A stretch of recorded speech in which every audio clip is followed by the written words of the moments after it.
Je suis très heureuse de pouvoir accueillir ici à Villevallier, sur ma circonscription, justement cette grande manifestation des maires ruraux qui fêtent leurs 50 ans ici. Et c'est une grande fierté effectivement de les recevoir localement, puisque ça a pu permettre en plus l'arrivée de différents ministres, dont le Premier ministre. Et en fait, les élus ont pu échanger avec lui, ou au moins il a fait une vraie tournée sur le territoire pour défendre notre territoire. Le numérique arrive, le numérique se propage de plus en plus. Et il y a encore des zones dites blanches dans nos communes très rurales, voire même aussi dans certaines villes de proximité de grandes villes. On a encore des zones qui sont difficilement accessibles à cette technologie.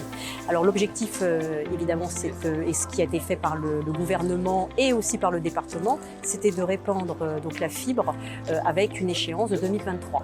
Donc là, le plan est mis en place, les câbles sont tirés, il y a beaucoup de communes qui sont de plus en plus couvertes, mais on a encore effectivement des zones où il y a encore peu de fibre. Bien évidemment, le fait de développer la fibre, c'est valable pour tout le monde. Qu'on habite dans une grande ville, qu'on habite dans une ville moyenne ou qu'on habite en pleine ruralité, nous en avons besoin. Et en pleine ruralité, j'ai envie de dire, c'est autant, voire même presque plus nécessaire que dans des villes. Pourquoi? Parce que déjà, en fait, on veut développer la télémédecine du fait de manque de médecins.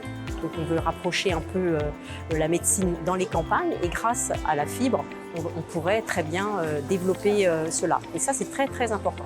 Et puis, toutes les professions en ont besoin. Et nous, comme on est sur des territoires ruraux, on est en proximité de Paris.